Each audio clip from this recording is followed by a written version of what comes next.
cada miércoles de la noche, si algunos estuvieron trabajando, estudiando, estamos con las últimas pilas, 40 minutos al palo, aunque no entiendan nada. Yo sé que después lo van a rever y se va a entender todo, o voy a tratar de hacer lo posible.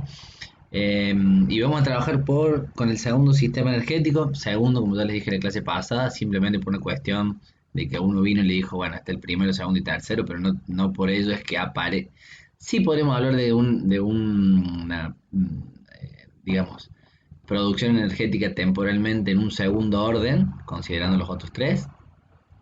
Pero bueno, si saben que existe este término que es crossover metabólico, que permanentemente están cambiando los sistemas energéticos de acuerdo a la intensidad y la duración del trabajo, eh, vamos a trabajar sobre lo que solemos denominar como sistema glucolítico.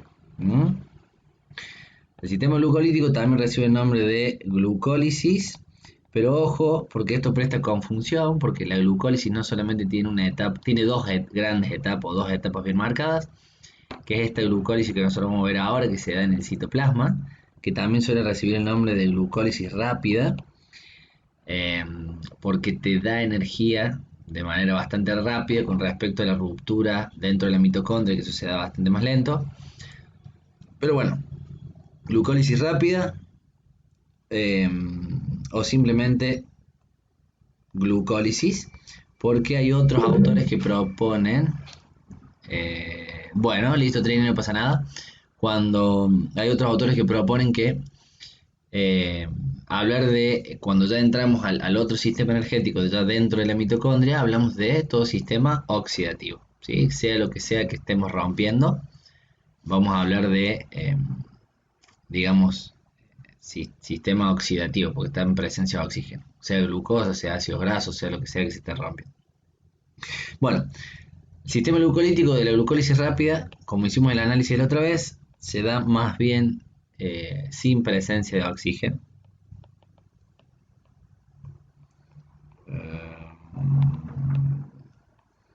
Sin la presencia de oxígeno, en realidad, no es que, como les dije siempre, es un error hablar de que exista anaerobiosis. Anaerobiosis es ausencia total de oxígeno.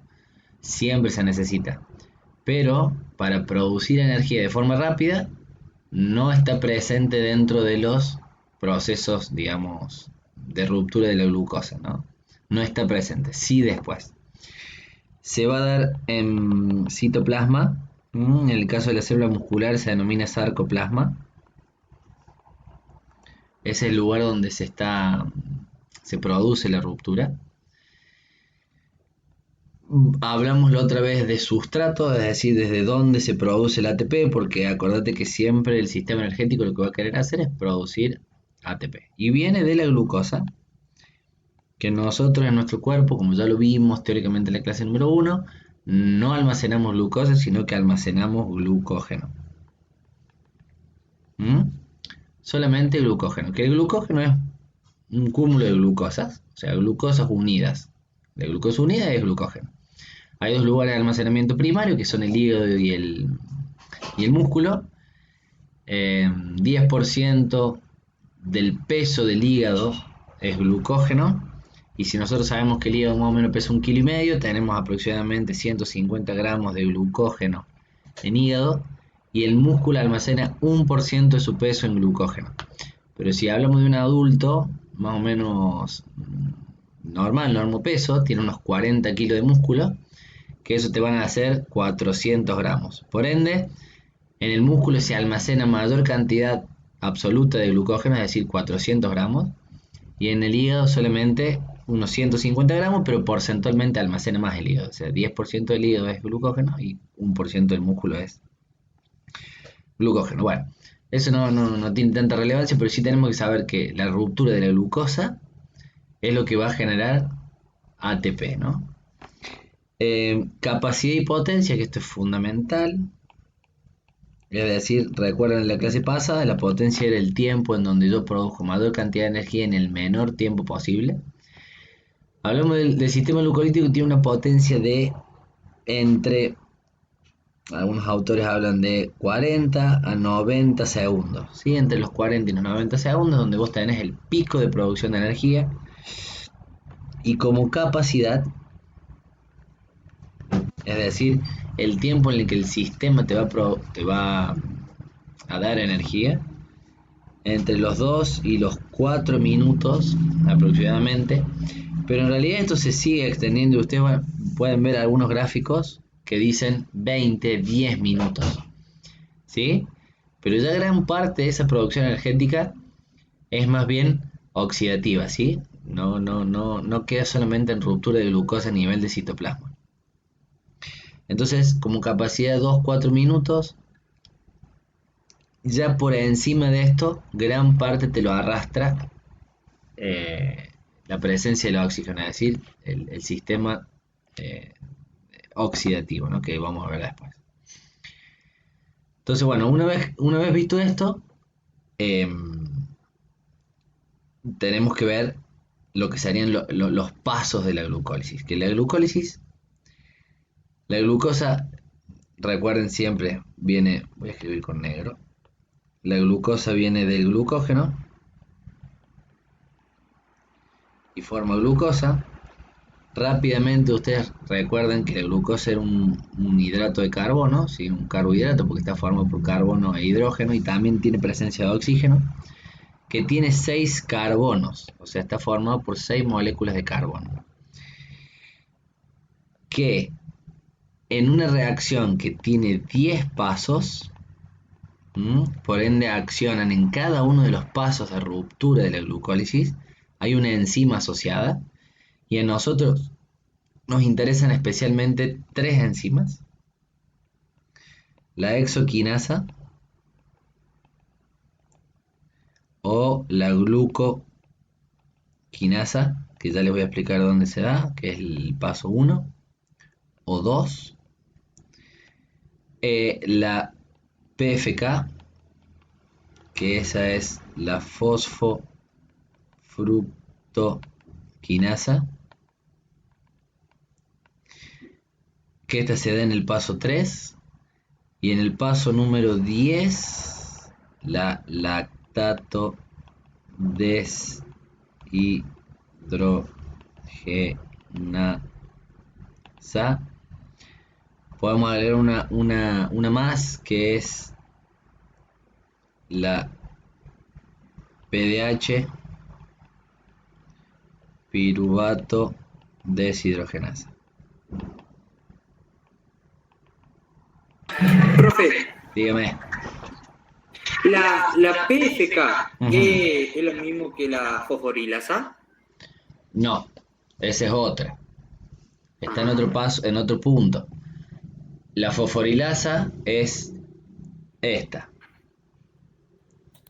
la la glucoquinasa, porque esas enzimas lo que hacen es del compuesto o glucógeno, en el caso de la glucoquinasa, o de la glucosa, en la exoquinasa, le van a dar un fósforo. Y en el punto que se le da un fósforo, ahí la molécula se empieza a romper. O sea, cuando la glucosa está fosforilada, se empieza a degradar, ¿sí? Entonces, en un proceso de 10 pasos, la glucosa pasa de tener 6 carbonos, 6 pasos y 2 vías, a ser un compuesto que tiene 3 carbonos, que se denomina piruvato. Piruvato, piruvato, 3 carbonos, 3 carbonos. Entonces, fíjense cómo se divide la molécula. De una molécula completa de 6 a 2 de 3. Y en ese proceso, la glucosa va liberando hidrógenos. Hidrógenos, hidrógenos, hidrógenos, hidrógenos. Y estos hidrógenos, digamos, todo esto está dentro del citoplasma celular. Es decir, estamos hablando dentro de la célula, ¿sí? Pero fuera de la mitocondria. Cada vez que el citoplasma es agua, como les dije yo, con un montón de proteínas, organelas, lo que sea. Cada vez que vos a una solución, es decir, a una parte líquida una solución está compuesta por un soluto y un solvente. Un soluto serían las proteínas, las organelas en este caso, y el solvente es el agua. Y vos cada vez que le colocas hidrógeno a una solución, se acidifica esa solución. Es es decir, tiende a ganar más hidrógeno y cae su pH. Ahora les explico rápidamente qué es el pH. Cuando ustedes leen el pH de algo, significa cuánto hidrógeno tiene.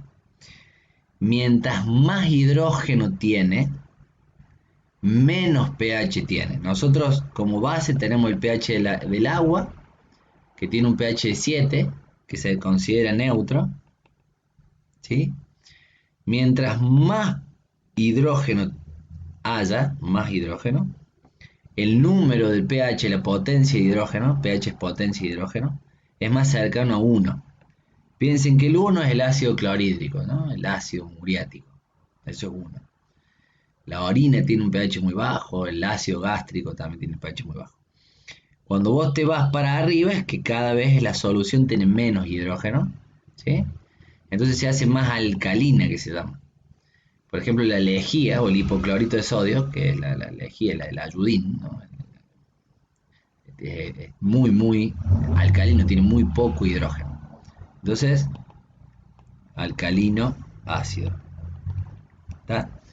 Entonces, la sangre tiene un cierto pH que es de 7,69 pH de potencia de hidrógeno, cantidad de hidrógeno, es decir, es ligeramente alcalina.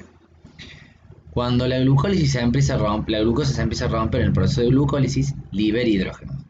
Y esos hidrógenos no pueden estar ahí en el medio, porque si están ahí, acidifican en el medio, y si la célula cambia ligeramente su pH, funciona mal. Se inflaman, las proteínas ya no funcionan, no funciona la transducción de proteínas que se da en el proceso de transcripción genética, se puede llegar a morir si hay niveles de acidosis muy elevados, ¿no? Se calienta. Entonces, o sea, hidrógeno presente en grandes cantidades, problema, te fatigas. Entonces ahí lo que tenemos como solución es la presencia de dos compuestos que se denominan NAD y FAD.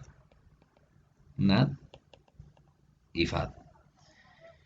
El NAD es un compuesto que en realidad el FAD no trabaja acá en el citoplasma, sino que trabaja en la mitocondria, pero cumple la misma función. ¿Sí? Ahora lo voy a borrar, pero tienen que saber que existe un compuesto similar al NAD, que la función que tienen es tomar los hidrógenos, es decir, esto viene acá, se une con el hidrógeno, y el hidrógeno lo que hacen es llevarlo hasta dentro de la mitocondria. Una vez el hidrógeno dentro de la mitocondria, pasa a un lugar que se denomina cadena transportadora de electrones, y ahí ese hidrógeno después va a servir para formar energía, para generar energía. Entonces el NAD lo que tiene una buena función, que es liberar el medio de hidrógeno. Entonces eso lo hace perder el ácido ese que está generando, la acidez, y viene y busca otro hidrógeno, y viene y busca otro hidrógeno. Entonces acá no dejamos nada, o sea, no perdemos nada, porque los hidrógenos que nosotros vamos rompiendo, que vamos sacando de la molécula de glucosa, los vamos a usar para producir energía en la mitocondria. Pero bueno, como todo tiene un precio. El precio que se paga para eso es que se necesita, sí o sí, de oxígeno. Y en la medida que no haya oxígeno, el NAD no puede llevarlo a la mitocondria porque no tiene un lugar donde depositarlo, no tiene un lugar donde dejarlo. ¿Está? Entonces, el NAD, el NAD en presencia de oxígeno va y te lo deja en la mitocondria, todo ok. Pero si vos empezás a aumentar la intensidad del ejercicio, y es tan intenso el ejercicio que no te deja meter aire suficiente para cumplir los requerimientos, el NAD dice, bueno, ¿qué hago con esto? Porque no necesito limpiar esta zona porque mi función es esa, mi tarea es limpiar y que no haya hidrógeno. Bueno, ahí aparece lo que sería una ayuda para el NAD, que es el piruvato. Entonces momentáneamente el NAD le dice, piruvato, agárrate del hidrógeno, que yo voy a seguir buscando otros hidrógenos.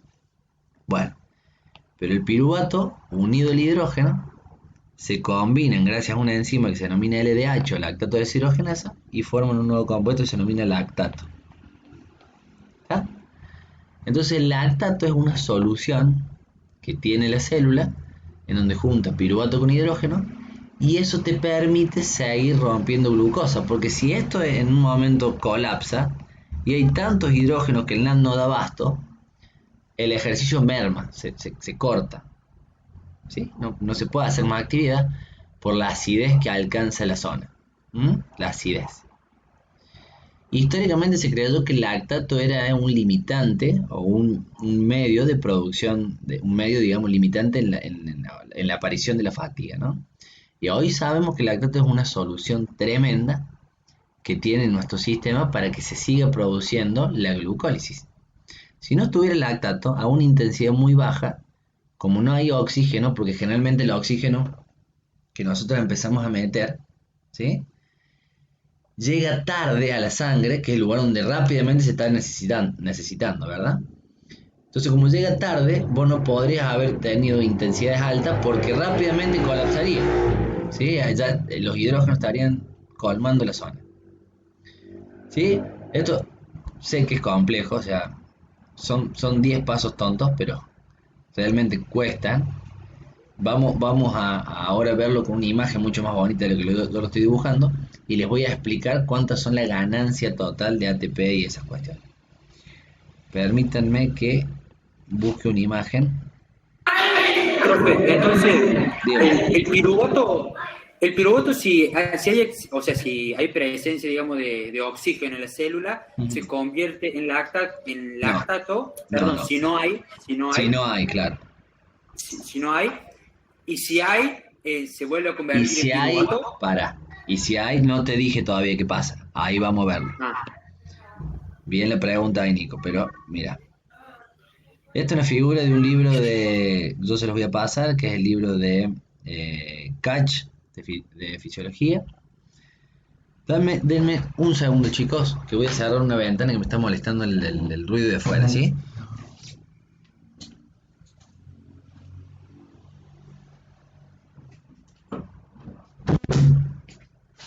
Ahí está. Bien.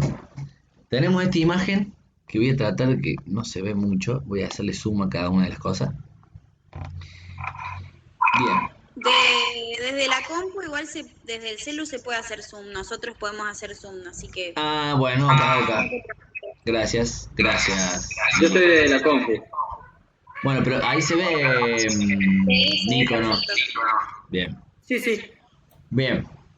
Vamos a analizar los 10 pasos de la ruptura de la glucosa. En realidad vamos a hacer foco en algunos. Yo les voy a ir marcando las cosas que quiero que vamos a ir analizando con un puntero láser. Tenemos la glucosa, ¿tá? Tenemos glucógeno. ¿Por qué tienen dos vías distintas de entrada? Porque si yo tengo glucosa, hay glucosa en la célula, ¿sí? En la célula muscular hay glucosa. Hay libre en sangre, porque vos te comes ahora una banana, por ejemplo, tiene fructosa, esa fructosa se convierte en glucosa y hay glucosa dando vuelta. Entonces, si yo empiezo a romper glucosa, romper glucosa significa que se fosforila una glucosa, trabaja la exoquinasa, ¿está? Plim, acá. Si no actúa, si no es glucosa lo que yo estoy rompiendo y es glucógeno, el glucógeno se rompe dentro del hígado por la glucosinasa, ¿sí? Y ya entra dentro del músculo como glucosa 6-fosfato, entonces se salta un paso, ¿está? Entonces, ya sabemos que hace la exoquinasa, que es fosforila la glucosa, o la glucoquinasa, que fosforila el glucógeno dentro del hígado y ahí sale glucosa ya fosforilada. El paso 2 no nos interesa tanto, que es que cambie la posición del fosfato dentro de la glucosa. Lo que sí nos interesa es el paso 3, que es de fructosa 6-fosfato a fructosa 1,6-disfosfato.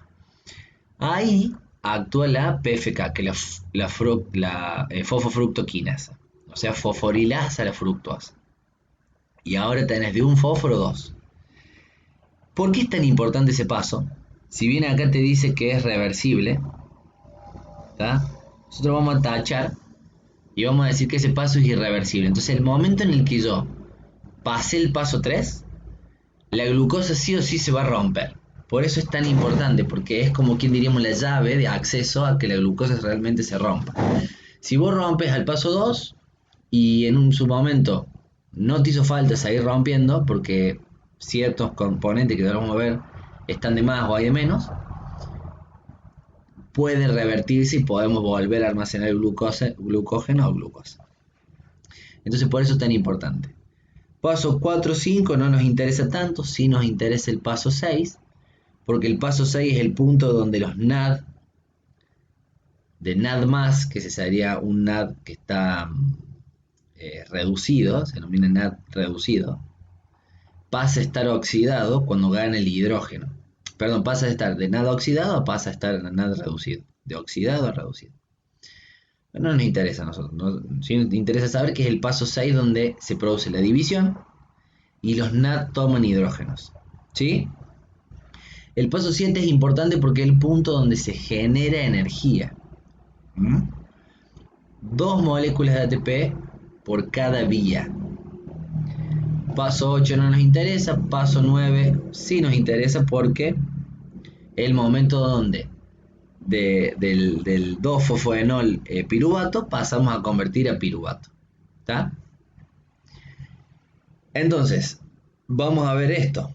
Fíjense, en la primera parte, en esta parte alta, fíjense cómo está la flechita de ATP a ADP. O sea, eso significa que vos gastaste energía para empezar a hacer mover esta rueda de ruptura de glucosa.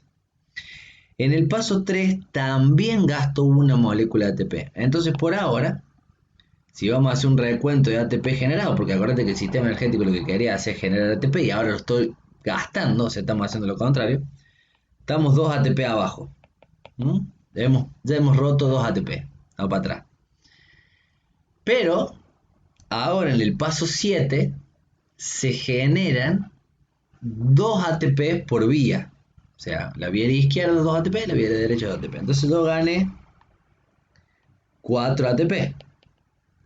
Entonces, como neto, me quedo de ganancia 2 ATP. ¿Está? Entonces, la glucólisis rápida o la glucólisis que se da en el citoplasma tiene una ganancia neta, entonces pregunta de examen, tiene una ganancia neta de 2 ATP. ¿Sí? Fíjense que acá en toda esta imagen que yo les estuve mostrando no hubo presencia de oxígeno, o sea, no estuvo el oxígeno presente. Y ahora respondo la pregunta del Nico, que era, ¿qué pasa con estos piruvatos que quedaron acá? ¿A dónde van?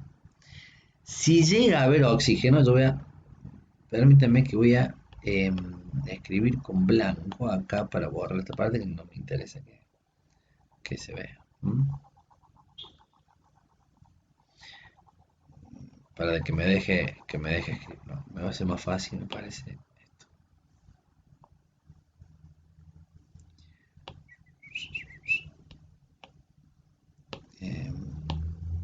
No. Bueno. Vamos con...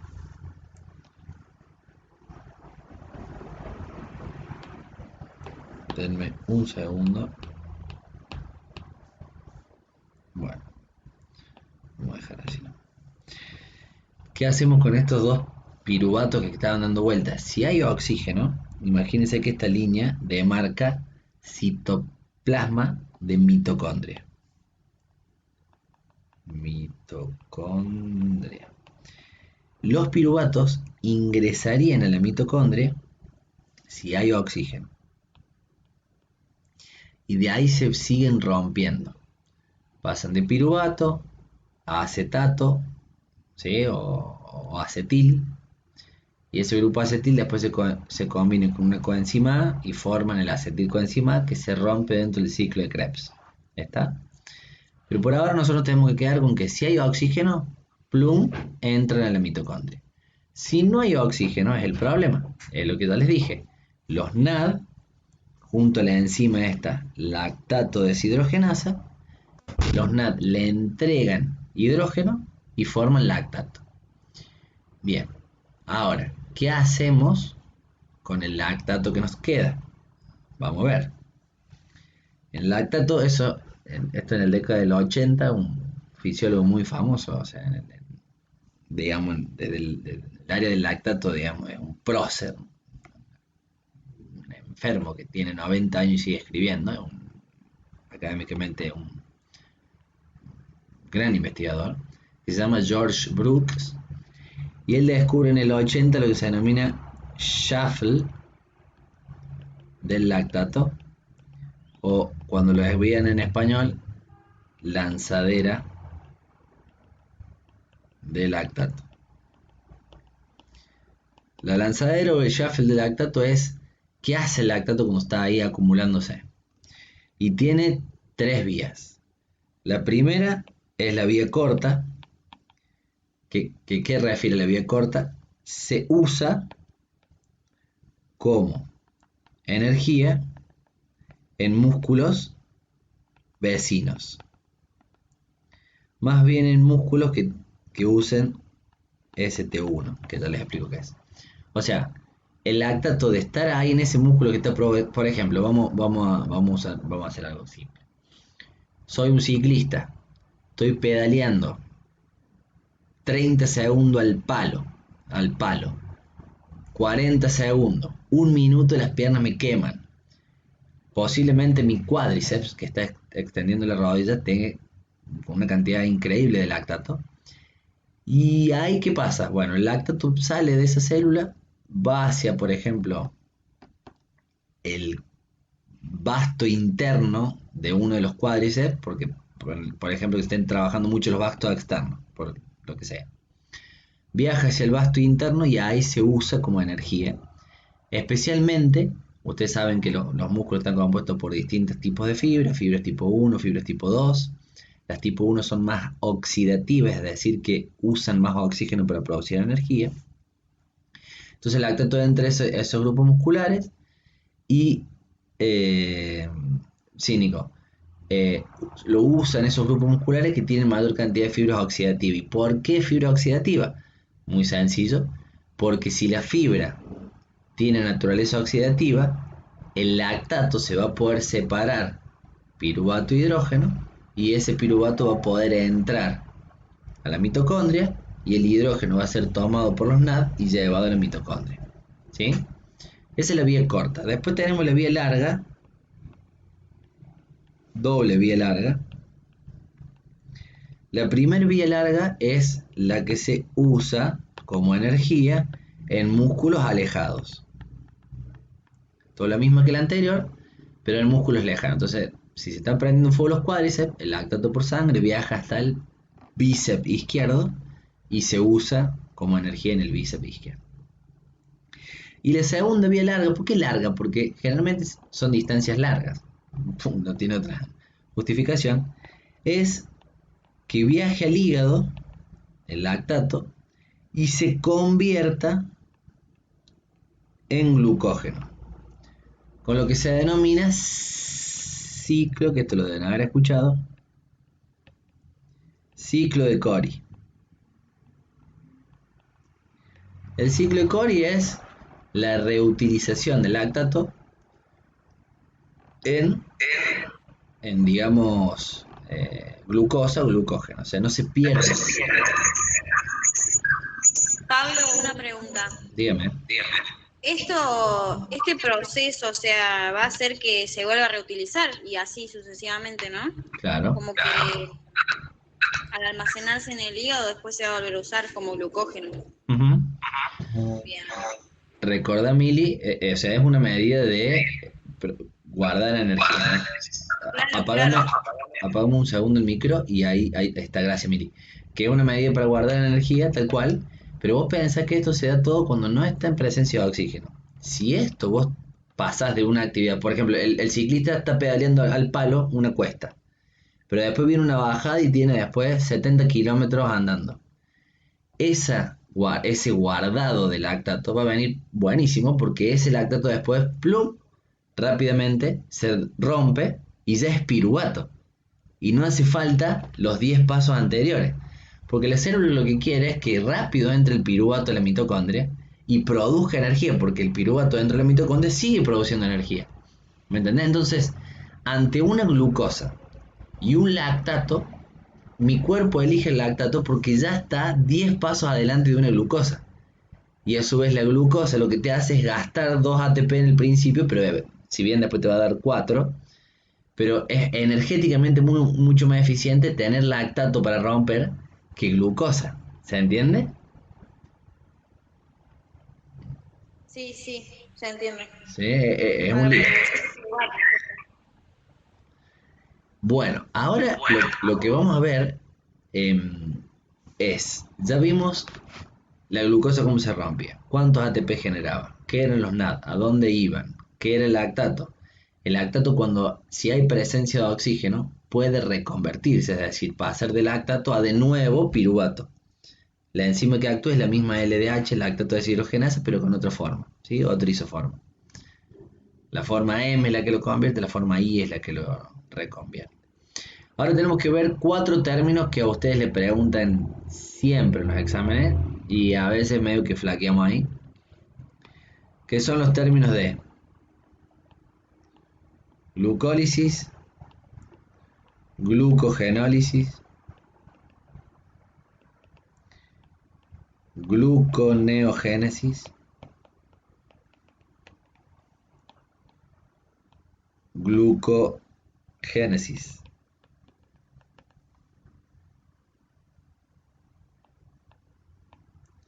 Glucogenogénesis.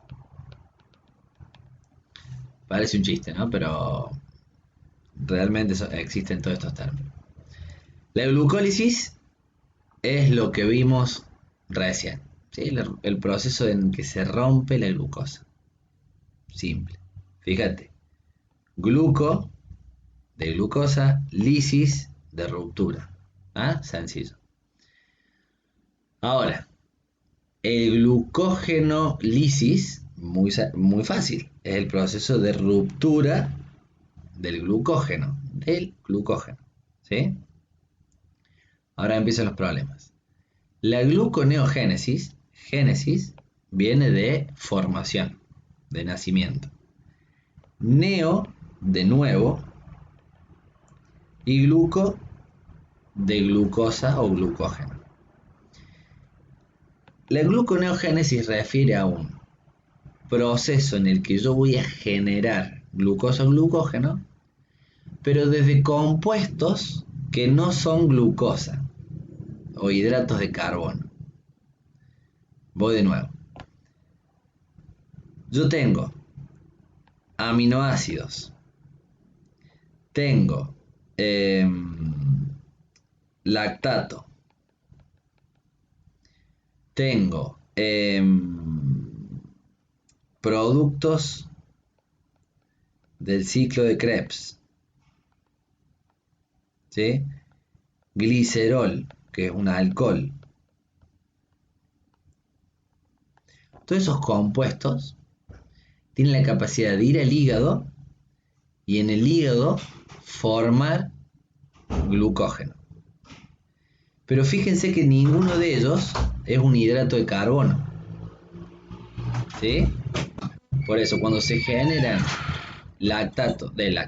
glucógeno de un compuesto que no es glucosa, hablamos de gluconeogénesis, ¿sí?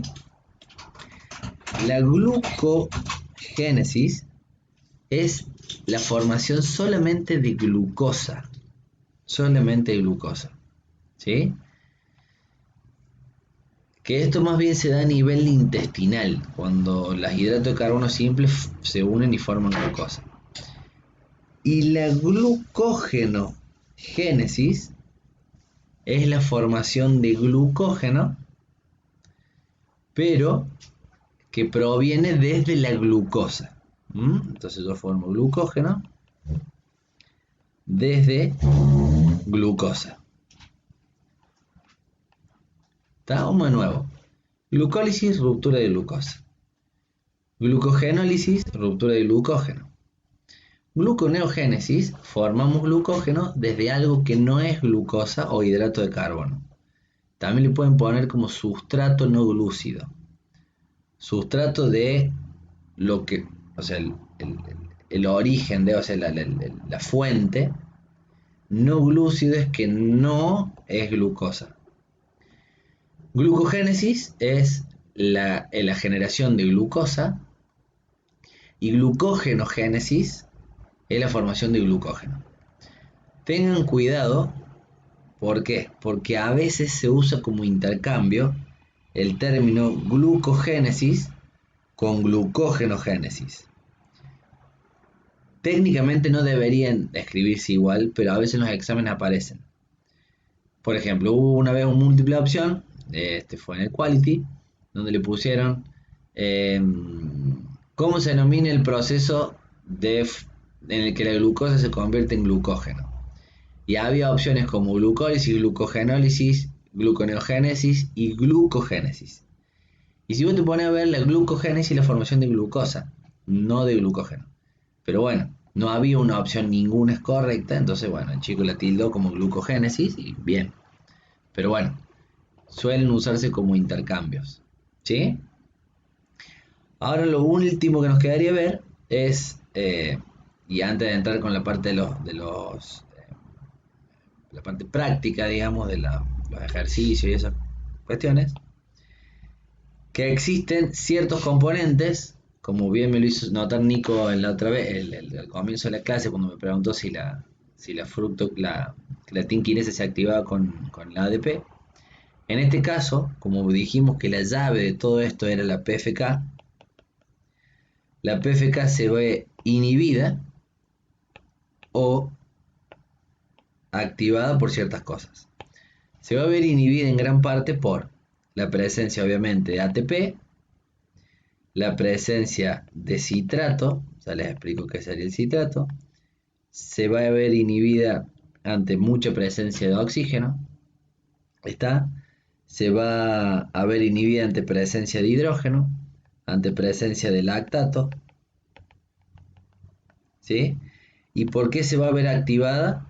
Por la presencia de ADP o AMP, ¿sí? Por la presencia de insulina, por la presencia de adrenalina,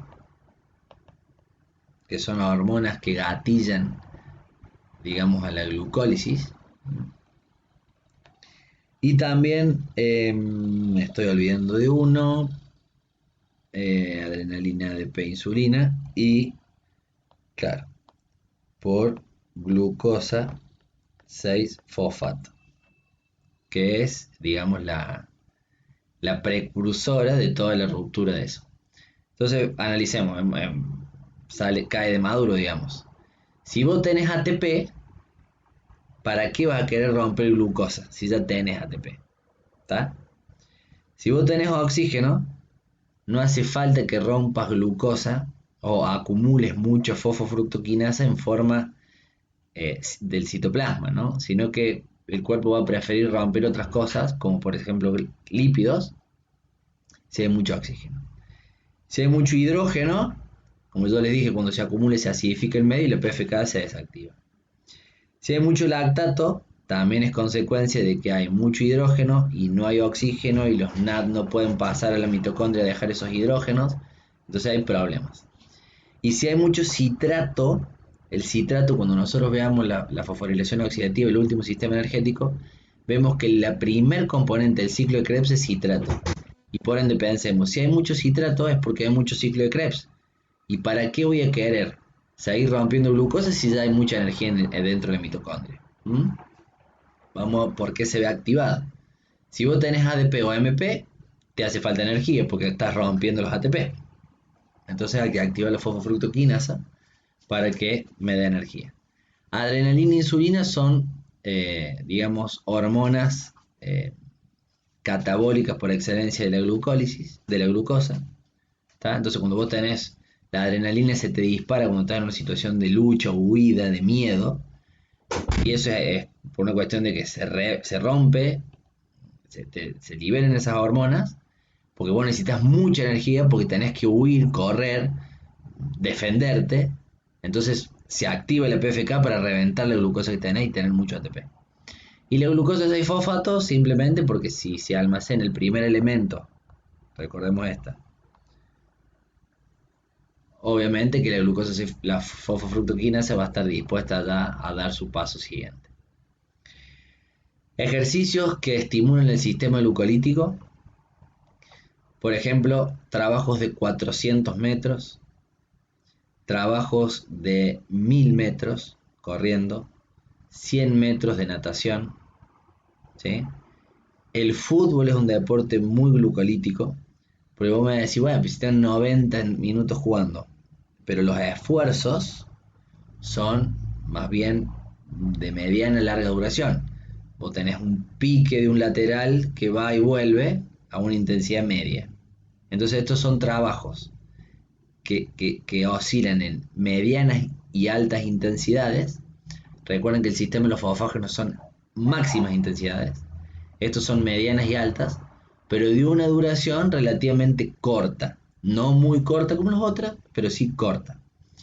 Por ejemplo, ¿qué más? También, gran parte de los deportes de campo son glucolíticos. Hockey, básquet. El básquet, bueno, tiene mucho salto, pero también tiene muchísimos desplazamientos. Fútbol, tenis, todos son deportes de naturaleza glucolítica. ¿Por qué no te digo el vóley? Porque el vóley es más fosfocreatina, o sea, es pum, salto, ataco y chao. No hay tanto desplazamiento, ni tanto tiempo de esfuerzo. ¿Está? Bueno, mi gente, creo que estamos en horario. Hemos tocado varios temas, mucha información. Creo que esta es una clase para rever. Y bueno, y que salgan dudas nomás. Profe, yo tengo duda. Dígame, Nico. Acá no, cuando el lactato entra al hígado, que se da el proceso de gluconeogénesis, se da porque el lactato se oxida y a través del proceso de neoglucogénesis va a generar glucosa. Se oxida. No, mira. Se denomina ciclo de Corison, que estás diciendo, Nico, vos, ¿no? Sí. Entra, y de hecho no se oxida, sino que se reduce, se denomina. Porque el lactato pierde el hidrógeno que tiene. ¿Sí? No, está bien, se oxida.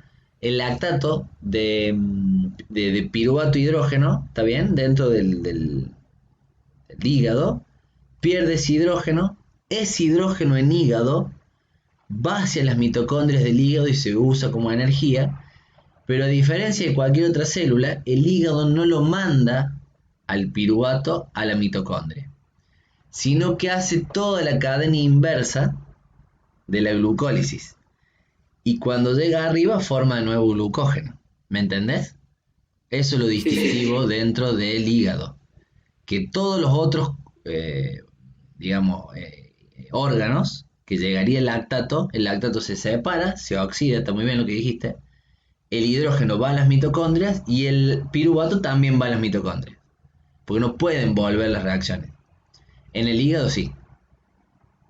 Entonces en el hígado sube para arriba y sube para arriba, digo porque está la imagen esta, ¿no? Pero hasta los primeros pasos y forma de nuevo glucógeno. Perfecto. Y la otra era, usted había dado ahí la forma de denominar el segundo sistema. ¿Puede ser que también lo denominemos anaeróbico láctico? Tal cual. ¿O glucólisis anaeróbica? Tal cual. Anaeróbico porque no hay presencia de oxígeno, y láctico porque genera lactato. ¿Sí? El primer sistema, no sé si lo dijimos, también se denomina anaeróbico aláctico porque no genera lactato. Y no tiene oxígeno. Y no hay presencia, o sea, no hace falta el oxígeno para que se den adelante las reacciones. Claro, de 10. Bien, Nico, bien, me estás haciendo acordar muchas cosas que a veces me las paso por alto. De tantas veces que lo he dado esto, me olvido. De 10. Mili, ¿todo bien vos? Sí, voy a tener que ver igual otra vez el video.